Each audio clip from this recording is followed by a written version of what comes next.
안녕하세요, 박셰프입니다. 정말 오랜만에 영상을 올리게 됐는데요. 그동안 도대체 무슨 짓을 하느냐고 이렇게 업로드가 뜸했는지 어떻게 보면 핑계일 수도 있지만 그래도 상황 보고는 해드려야 될 것 같아서 오늘은 저희 집 백야드 쉐드 만든 모습을 보여드리면서 이번 영상을 시작하려고 합니다. 전문가처럼 썩 잘 만들지는 않았지만 그래도 처음부터 제가 다 한 거거든요. 계획부터 시작해서 재료 구입부터 시작해서 마무리까지. 그래서 그동안 진전된 내용을 살짝 공유하고요. 제 본업인 부동산 모기지 관련 소식을 전하도록 하겠습니다. 자, 간단하게 보시죠.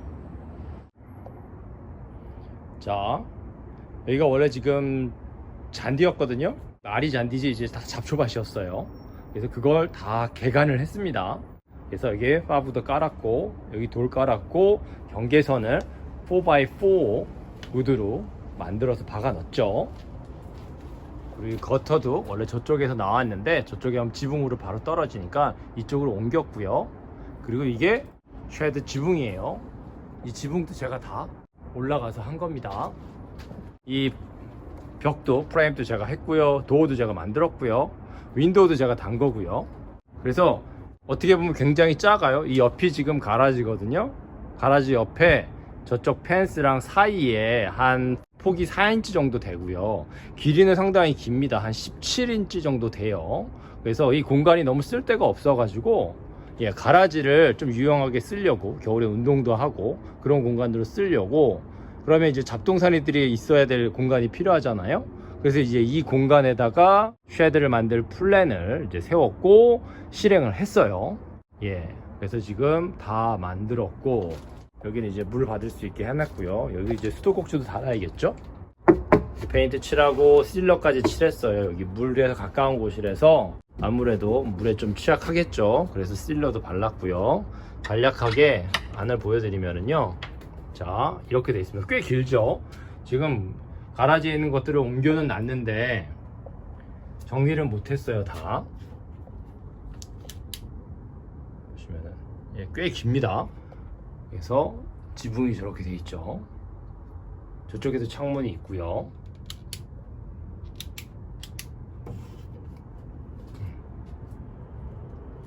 이 문도 제가 만들었고요. 그래서 길이가 어떻게 되냐면 꽤 길어요. 쭉 길죠? 이 지붕도 제가 올라가서 다 만든 겁니다. 그래서 이 파브까지 하고 돌까지 깔았고, 저쪽도 지저분했었는데 저쪽으로 흙을 더 쌓아서 가든 베드를, 일종의 가든 베드를 만들었죠. 그리고 이쪽에서는 파이어핏을 간단하게 사용할 수 있도록 이것도 만들었고요. 그래서 뭐 제가 익스퍼트는 아니라서 퍼펙트하게는 못했지만 지난 한 2달 동안 정말 짬짬이 했습니다. 그래서 이제 백야드도 이제 거의 끝났어요. 쉐드를 끝으로 해서 이제는 패티오 이제 바닥 다 정리하고 지금 스테인하고 이제 실링만 하면 되고요. 드라이브웨이 이제 마무리 단계거든요. 지금 날씨가 안 좋아져서 날씨가 좋아질 때를 지금 기다리고 있어요. 그래서 한 2주 안에, 겨울이 되기 전에 11월 달 안에는 이제 모두 다 끝나고, 시행착오가 많았습니다만 올 봄부터 시작되는 긴 레노베이션이 끝날 것 같아요. 뭐 본격적으로는 작년부터 시작됐지만 작년 겨울에 실내 끝내고 겨울에 쉬고, 그리고 올 봄에 지하를 마무리 짓고 그 다음부터 이제 제가 본격적으로 한 거거든요. 그래서 이제 정말 이제 끝이 보입니다. 자, 방금 전 영상에서 제가 공유해 드렸듯이 제 개인적인 레노베이션 프로젝트는 지금 끝이 나가고 있어요. 터널의 끝이 보이거든요. 자, 그럼 이제 광역 토론토 부동산 시장은 어떻게 진행되고 있을까요? 제가 업데이트가 많이 늦은 관계로 지금까지의 이게 추세선이 하락 추세였잖아요. 계속 이 추세선 상에서 특이점을 중심으로 지난번 토론토 부동산 협회에서 발표한 부동산 거래 현황 통계 자료를 분석한 내용을 간략하게 리뷰해 드리고요. 그 이후에 최근까지 시장에서 어떤 모습들이 보이고 있는지 가능하면 최근의 소식까지 담아보려고 노력했습니다. 자, 우선 보시면은 제가 업데이트가 늦은 관계로 다른 많은 매체들, 다른 유튜버를 통해서도 많이 확인을 하셨을 텐데, 자, 여기 보시면 판매량은 계속해서 하락하고 있는 모습입니다. 그런데 특이할 점이 평균 가격이 상승했어요. 근데 조금 상승한 게 아니라 굉장히 많이 상승했습니다. 자, 여기 보시면 지난 8월에 바닥이라고는 할 수 없지만은 지난 8월까지 계속 하락했죠. 평균 주택 가격이. 그런데 8월 이후에 9월에 들어서면서는 반등하는 모습을 보여주고 있습니다. 이건 평균 가격입니다. 중간 가격이 아니에요. 자, 8월 달에는 36,000불 가까이 하락했죠. 그런데 9월 달에는 37,000불 가까이 평균 주택 가격이 상승하면서 8월 달에 하락한 그 폭을 만회하고 조금 더 올라갔죠, 오히려. 그래서 지금이 10월 26일이거든요. 어제 중앙은행에서 금리를 동결한다는 발표가 있었죠. 오늘이 그 다음 날인 10월 26일인데 이제 11월 초에 10월 달 통계 자료가 발표되겠죠. 근데 이제 그 최근 자료가 발표되기 전 통계 자료를 바탕으로 봤을 때는 8월 이후에 9월 달에 36,000불 정도 평균 가격이 상승했어요. 그래서 판매량은 큰 폭은 아닙니다만 8월 이후로 계속 하락하고 있는데 평균 주택 가격은 상승했죠. 그래서 이 부분에 대해서 조금 더 저희가 살펴볼 필요가 있는데, 자, 여기 보시면 주택 유형별로 평균 주택 가격이 어떻게 변화하고 있는지를 보여주고 있는데요. 자, 여기 보시면 단독주택 같은 경우 이 주황색 선이 416 지역이에요. 시티 오브 토론토 지역인데 지금 올라가고 있죠. 꽤 많이 올라갔죠. 지난달에 평균 가격이 160만 불이 조금 넘었는데 거의 지금 10만 불 상승했어요. 그리고 세미디테시드 같은 경우는 지난달이 123만 불이었는데 지금 128만 불로 거의 5만 불 정도 상승했고, 타운하우스 같은 경우는 크진 않습니다만 한 2만 불 정도 상승했죠. 그리고 콘도 같은 경우도 10,000불 조금 안 되게 상승했어요. 그래서 시티 오브 토론토 416 지역에서는 모든 주택 유형에서 주택 가격이 많이 상승했습니다. 그런데 특이한 점이 여기 보시면 파란색 부분이 905 지역이에요. 그러니까 아웃사이드 오브 시티 오브 토론토인데 이 지역 같은 거 보면은 큰 폭으로 하락까지는 아닙니다만 아직 하락 추세죠. 예를 들어서 단독주택 같은 경우 보면은 자, 8월 달에 136만 불이었는데 134만 불로 2만 불 정도 하락했어요. 그리고 세미테치도 하락했죠. 타운하우스, 콘도 다 하락세입니다. 그래서 평균 주택 가격이 오르는 이유에는 여러 가지가 있겠지만 일단 가장 쉽게 생각할 수 있는 게 비싼 주택이 많이 팔리면, 아니 비싼 주택이 많이 팔렸다기보다, 그러니까 판매량은 적은데 비싼 주택이 많은 부분을 차지했다는 거죠. 그러니까 평균 주택 가격이 오르는 거잖아요. 자, 여기 보시면 평균 주택 가격은 올랐는데 판매량은 떨어졌죠. 그러니까 판매량은 떨어졌어요. 그러니까 전체 판매된 가격은 비싼 주택들이 많이 팔려서 이만해졌는데 판매량은 오히려 감소했으니까 평균 주택 가격이 오를 수밖에 없는 거죠. 그러니까 전체적인 실제 주택 가격이 오른 게 아니라 팔린 집 중에서 특히 비싼 집들이 많이 팔렸다는 거죠. 근데 그래도 의외죠. 왜냐하면 이렇게 지금 평균 주택 가격이 5월 이후로 내려가고 있고 판매량도 계속 내려가고 있는데 비싼 집이 많이 팔려요. 이게 뭘 의미하는 걸까요? 자, 여기 보시면 판매량이, 이건 제가 잘못 기입한 건데 2023년입니다. 이 주황색이. 지금 추세는 비슷한데 과거 2018년 당시와, 근데 조금 더 하락세인 걸 확인할 수 있죠. 평균 가격은 비슷하고요. 그래서 여기 보시면은 전반적인 추세선은 과거 그래프의 모양과 유사한 모습을 보이고 있는데 앞으로 10월 가을 시장에 반등을 할 수 있을지가 변수다라고 제가 지금 적어놨죠. 한편으로는 자, 여기 보시면 계속되는 이민자 유입이 있는 가운데 이제 도심을 중심으로 수요가 더욱 견고해지고 있는 모습도 확인할 수 있다.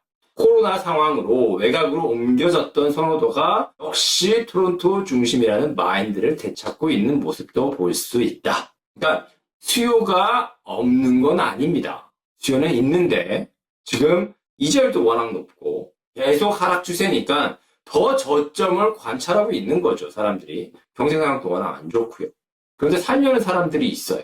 그런데 시장에 매물이 워낙 많죠.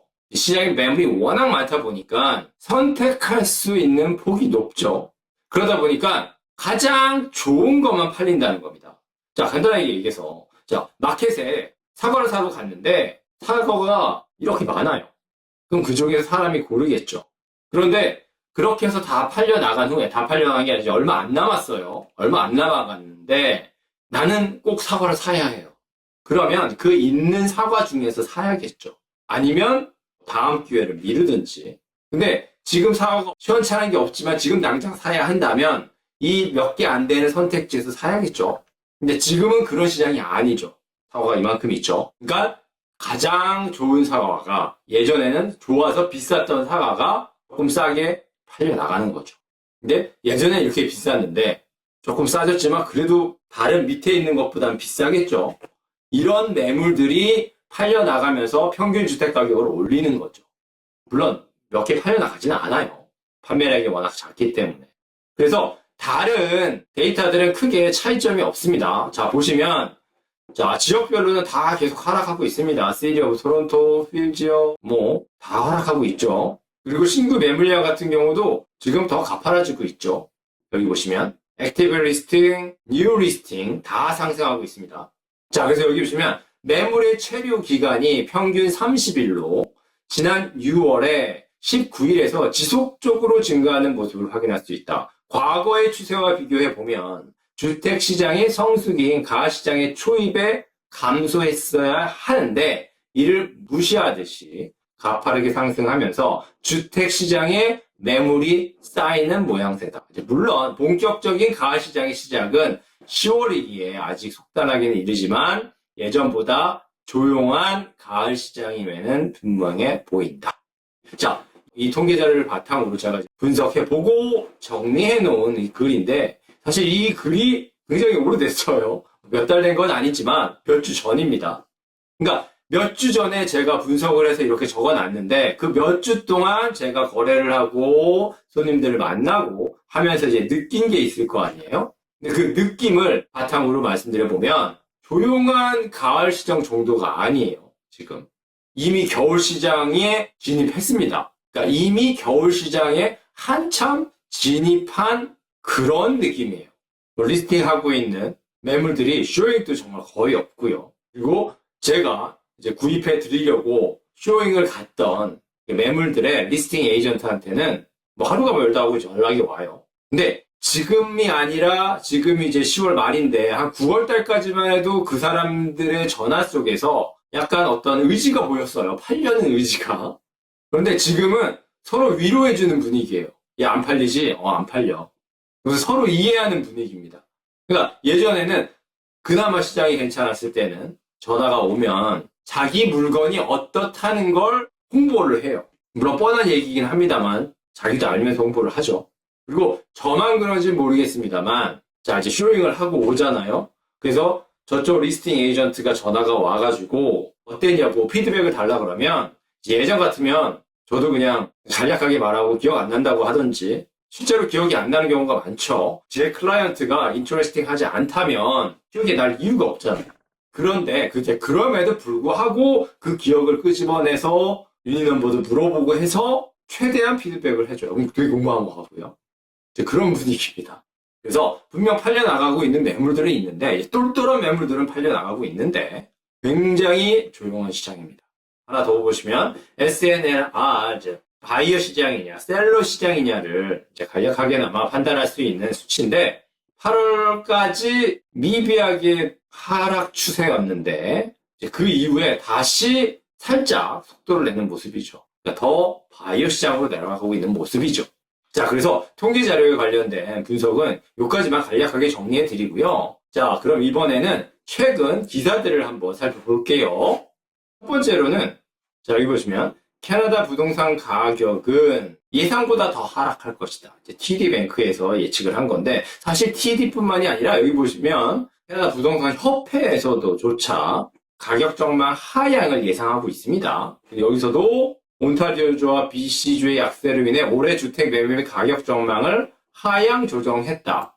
자, 그리고 TD 보면은 온타리오의 추세는 훨씬 더 극단적인데 올해 주택 판매는 13.2% 감소했고 내년에는 3% 증가에 그칠 것으로 보인다. 그리고 평균 판매 가격은 올해 5.3% 하락하고 2024년에도 0.5% 하락할 것으로 예상된다. 그리고 2025년이 되어서야 주택 가격이 2.7% 상승할 것으로 예상한다.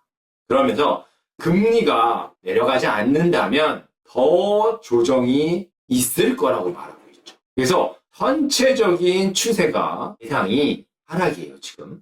하락이 더 지속될 거라고 보고 있죠. 자, 그런데 많이 들어보셨을 거예요. 자, 주택시장은 하락인데 이제 렌트 시장은 핫했었잖아요. 네, 핫했어요. 그러니까 자, 여기 보시면 토론토 임대시장에 냉각의 징후가 나타나고 있다는 새로운 데이터. 무슨 얘기냐 하면, 자, 여기 보시면, 자, 밑에 보시면, 계절성이 부분적으로 책임이 있다라고 나와 있죠. 그러니까, 이제 겨울 시장으로 가면서 렌트 시장이 슬로우해지죠. 이런 계절적인 특성 때문에 이제 이용 가능한 매물이 적고 이사하는 사람들이 적어지는 정리 기간으로 간주할 수 있는데, 자, 여기 보시면, 토론토의 연간 임대료 증가율이 2년 만에 최저치로 둔화되었으며 이는 경제가 냉각되고 임차인이 감당할 수 없는 상황에 직면함에 따라서 앞으로 몇 달 동안 임대료가 광범위하게 완화될 신호라는 거죠. 사실 오를 만큼 정말 많이 오르긴 했죠.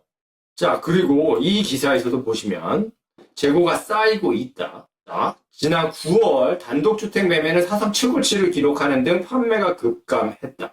신규 매물이 계속해서 판매를 앞지르면 판매 가능한 주택 재고가 증가하여 가격 하락 압력을 가할 수 있다. 그러나 시장에 나오는 새 매물수가 앞으로 몇 달 동안 감소하기 시작하면 작년에 보았던 것과 마찬가지로 가격이 안정될 수 있다. 이는 주목해야 할 핵심 트렌드가 될 것이다. 사실 이건 좀 긍정적인 의견이죠. 그래서 지금 재고는 증가하고 판매는 급감했기 때문에 가격이 하락, 압박을 받고 있는데, 근데 지금과 같이 증가하고 있는 재고가 앞으로 지금처럼 증가하지 않는다면 이제 겨울이 되면 재고들이 줄어들잖아요. 이제 그런 계절적인 특성과 함께 재고 증가가 감소하게 된다면 지금과 같은 가격 하락 폭이 조금 더 안정될 수 있다는 거죠. 그런데 지금 10월 말 현재까지는 아직 나오고 있습니다. 이제 물론 10월 초보다는 지금 살짝 수그러든 분위기는 해요. 그런데 10월 25일 날 중앙은행에서 금리를 동결했잖아요. 자, 이런 이벤트에 따라서 시장이 완전히 좌우되긴 하지만 지금은 그럴 수 있는 체력은 없어요. 시장이.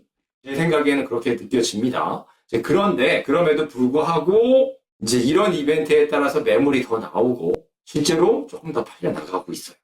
보고 있으면 좀 신기해요. 자, 그리고 이 소식을 보시면 GTA는 정가 이하로 판매되는 주택이 증가하는 추세를 보고 있다. 뭐 이거 당연하죠. 바싸게 팔려나가고 있죠, 지금. 간혹 가다가 똘똘한 매물을 제외하고는. 자, 그래서 이 기사와 관련해서는 제가 최근에 쇼잉을 하면서 한동안 쇼잉을 하고 고객분한테 안내를 해드리기 위해서 정리해놨던 내용을 바탕으로 한번 보여드릴게요. 자, 보시면, 자, 이 쇼잉들 같은 경우는 타겟 매물이 2배드예요. 2배드나 1 플러스 10. 이제 이 정도 사이즈인데, 그리고 미드타운 쪽이에요. 그런데 자, 보시면은 시장에 체류했던 시간이 총 24일 걸렸어요. 여기 보시면은 이제 어드레스 있고, MLS 넘버 있고, 리스팅 데이, 솔드 데이, 시장에 체류했던 DOM, 그 다음에 리스팅 프라이스가 있고, 솔드 프라이스 있죠. 예. 그리고 요 프라이스가, 자, 리스팅 프라이스와 솔드 프라이스의 이제 갭입니다. 그래서 여기 보시면 더 비싸게 팔렸죠, 이건. 근데 두 번째 거 보면은 22,400불 더 싸게 팔렸죠. 그 다음에 35,000 싸게 팔리고, 그 다음에는 11,000 싸게 팔리고, 그 다음에 15,000 싸게 팔리고. 그런데 갑자기 여기서는 10만 불 비싸게 팔렸어요. Too bad, to wash예요. 그래서 제가 이 매물은 확인을 봤는데 뭐 정말 괜찮아요. 이게 지금 8월 30일입니다. 지금 10월 말이니까 2달 전이죠. 이때랑 지금이랑은 또 상황이 틀리죠. 그리고 3만 1000불 더 비싸게 팔렸죠. 원 플러스 대내 원 베스인데 비싸게 팔렸죠. 이 매물도 굉장히 좋았고요. 그 다음에 29,000, 28,000, 27,000, 28,000, 25,000 이렇게 쭉쭉쭉쭉 또 asking price보다, 그러니까 listing price보다 sold price가 저렴하죠. 그래서 이 11개 매물을 평균을 내보면 평균적으로 자 리스팅 프라이스보다 4,000불 정도, 4,200불 정도 싸게 판매가 돼요. 근데 아까 전에 말씀드렸듯이 이 10만 불 비싸게 팔린 매물은 좀 특이한 매물이죠, 사실. 그래서 이건 평균에 집어넣기가 좀 애매하니까 이건 뺐습니다. 야, 이걸 빼보면 평균 14,000불 정도 싸게 팔려요. 그러니까 two bed 콘도가요. 평균적으로요. 그런데 예를 들어서 뭐 타운하우스는 뭐 그렇다고 치고 세미테치드나 아니면 디테치로 간다면 이제 이 갭이 더 크겠죠. 왜냐하면 판매되는 가격이 리스팅 프라이스 자체가 더 커지니까. 그래서 지금 10월 말 이 현재 상황에서는 이 추세와는 또 다른 모습이겠지만이 아니라 사실 다른 모습입니다. 그런데 지금까지 이런 모습으로 흘러왔어요. 근데 여기서 한 가지 더 말씀드리면, 자, 여기 보시면 2%라고 했는데 이게 무슨 얘기냐 하면은요. 자, 평균적으로 15,000불 정도 싸게 팔렸는데, 자, 이 솔드 프라이스를 한 81만 불, 80만 불 정도에 팔렸다고 할게요. 그러니까 80만 불 정도 되는 게 한 2% 정도 더 저렴한 가격으로 판매가 되는 거예요. 평균적으로. 그러니까 8만 불 정도 되는 매물이라면 한 15,000불 정도에서 한 2만 불 정도 더 저렴하게 팔리는 거죠. 평균적으로. 더 싸게 팔릴 수도 있고 조금 더 비싸게 팔릴 수도 있지만 여기도 보시면 그래도 더 15,000불, 2만 불, 좀 더 가면은 35,000불까지도 있죠. 근데 2만 불 정도씩 차이 나죠. 여기 11,000, 15,000 깎였지만 보통 하니까 2만 불 정도 되니까 한 3% 정도 디스카운트가 되는 거죠. 그리고 여기서 지금 비싸게 팔린 게 한 12% 정도 80만 불을 기준으로 했을 때 더 비싸게 팔린 거거든요. 근데 지금 시장이 어떠냐 하면 바이어는 한 20% 싸게 살려고 해요. 10%가 아니라. 그리고 이 매물처럼 똘똘한 매물 같은 경우는 리스팅 프라이스보다 비싸게 팔리죠. 그러면 이제 조금 한 10% 적게 아니면 5% 적게 사시려고 해요. 바이어 입장에서요. 뭐 당연하죠. 바이어 입장에서는 싸게 사고 싶기는 하죠. 당연히. 이제 제가 말씀드리려는 건 그래서 거래가 안 되는 거죠. 셀러 입장에서 기분 나쁜 거죠. 그래서 간략하게나마 리스팅 프라이스보다 어느 정도 저렴하게 팔리고 있는지 한번 공유해 드렸습니다. 자, 그래서 여기 보시면 67%가 주택 구입을 연기하고 있다는 설문조사예요. 가장 큰 이유는 금리 상승과 높은 주택 가격이죠. 그리고 여기 보시면 그럼에도 불구하고 수요는 여전히 존재하며 응답자의 65.9%가 가까운 미래에 주택을 구입할 생각이라고 답했다. 자, 그래서 지금까지 많은 기사들이 주택 시장에 냉각이 더 지속될 거라고 보고 있죠. 이런 상황 속에서 최근 중앙은행에서 금리를 동결한 것처럼 앞으로 금리 인상 가능성이 낮아질 거라는데 무게가 실리고 있어요. 뭐 특히 비즈니스 하시는 분들은 체감을 하시겠지만 지금 워낙 경제 상황이 좋지 않죠. 뭐 저처럼 커머셜 거래도 하는 리얼터의 입장에서는 제가 비즈니스 리스팅을 한 게, 상업용 비즈니스 리스팅을 한 게 믿겨지지 않을 정도로 문의하는 전화조차가 없어요.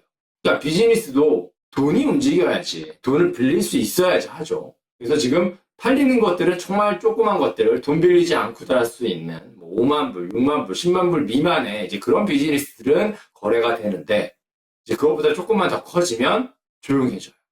그래서 이런 상황 속에서 이제 모기지 시장에서는 변동 금리에 대한 관심이 높아지고 있죠.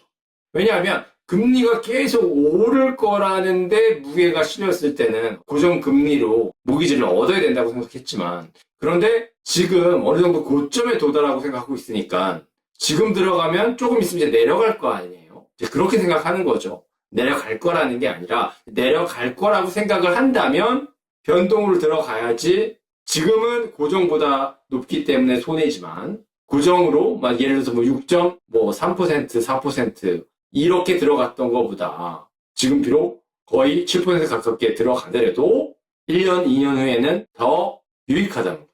그래서 지금 변동이 고개를 조금 드는 그런 모습이고요. 자, 모기지와 관련돼서 하나 더 말씀드리면, 자, 여기 보시면, 금융감독원에서 이제 모기지 레귤레이션을 더 강화하려고 했는데, 이제 이 부분에 대해서 부정적인 피드백을 많이 받았다는 거예요. 그러니까 아무리 금융감독 기관이라고 해도 시장 상황을 보면서 정책을 발표하죠.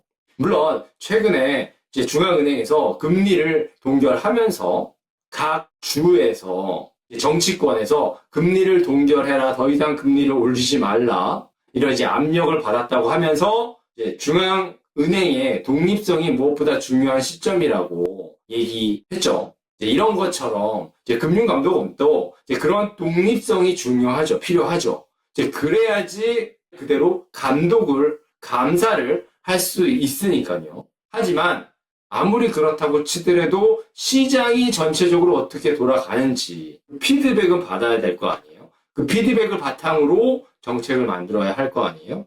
그랬는데 굉장히 부정적인 피드백을 받은 거죠. 지금처럼 강화된 모기지 레귤레이션을 더 강하게 하면 이건 다 죽으라는 얘기다. 그래서 이제 보류가 됐는데 이제 그만큼 높은 금리와 함께 모기지 받기가 어려워진 거죠. 그런데 자, 여기서 한 가지, 자, 모기지 허위 진술을 방지하는데 소득 확인 개선의 중요성을 언급했다라고 나와 있죠. 그래서 캐나다 국세청 CRA를 통해서 독립적인 소득 확인을 허용하는 것과 관련해서 협력해야 한다는 내용이 제시되었다고 여기 적혀 있죠. 저 같은 모기지 에이전트는 이제 이쪽을 이제 암흑의 세대라고 하는데, 이제 무슨 얘기냐면요. 자, 소득이 이거밖에 안 되는데 모기지는 이만큼 필요해요. 그러면 소득을 이만큼 조작하는 거죠.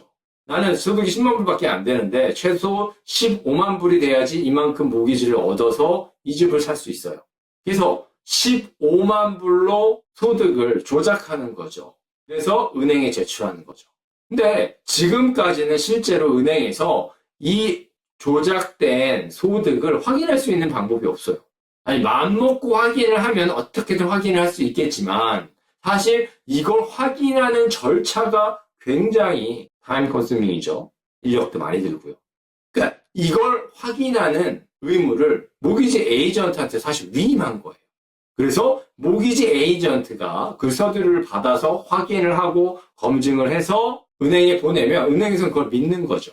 근데 일부 모기지 브로커들, 뭐 인도권에서 많이 하죠. 그 사람들이 조작을 해서 이만큼밖에 받을 수 없는 모기지를 이만큼 받으니까 아무래도 부실이 커질 수밖에 없죠. 그걸 막기 위해서 CRA에 협력을 해서 소득 확인을 하는 방안을 도입하겠다는 겁니다. 뭐 아직 시행된 건 아닌데 구체화되고 있는 거예요. 언제가 될지 모르겠지만 결국 시행될 가능성이 높죠. 그리고 이 내용이 이제 시행된다면 이제 모기지 받기가 더 어려워지겠죠. 물론 또 어떻게든 빠져나가겠죠. 지금까지 그랬던 것처럼요. 모기지 시장은 지금 이런 상황인데 최근에 자, 제가 이메일을 하나 받아서 요거까지 공유해 볼게요. 모기지 관련해서. 자, 여기 보시면 EQ뱅크에서 40년 상환 모기지가 나왔어요. 40년입니다. 물론 이제 이 EQ뱅커는 1% 랜더피를 내야 하는 은행이에요. 보통 모기지를 빌릴 때 이제 빌리는 사람은 바로는 은행에 돈을 안 내죠. 대신 이자랑 원금을 갚는 거죠. 그런데 이제 이런 은행 같은 경우는 원금과 이자도 당연히 갚지만 우리 은행이 당신 조건이 1금융권에 갈 정도는 아닌데 우리가 이 정도의 리스크를 갖고 해줬기 때문에 우리는 1%의 피를 받겠다 이거예요. 그렇다고 프라이빗 랜더는 아니에요. 그런데 40년 상환까지 한 겁니다.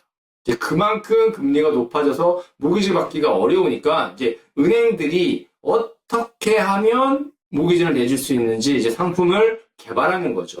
자, 그럼 40년 상환을 하면 먼슬리 페이먼트가 얼마나 저렴해질까요? 제가 한번 계산해 볼게요. 간략하게. 자, 여기 보시면 자, 지금 30년이 3,750불입니다. 그리고 스트레스 테스트 같은 경우는 지금 4,500불이에요. 그러니까 4,500불을 원금과 이자를 낼 수 있는지 이게 검증이 돼야지 이제 패스가 되는 거죠. 그래서 모기지를 받아서 실제로는 3,750불을 내었는데 자, 40년을 바꿨더니 이제 스트레스 테스트 같은 경우는 4,352불 그리고 실제로 내는 원금과 이자는 3,470불로 줄어들어요. 뭐 큰 차이는 아니지만 자, 실제로 지불하는 것 같은 경우는 한 300불 정도 저렴해졌죠.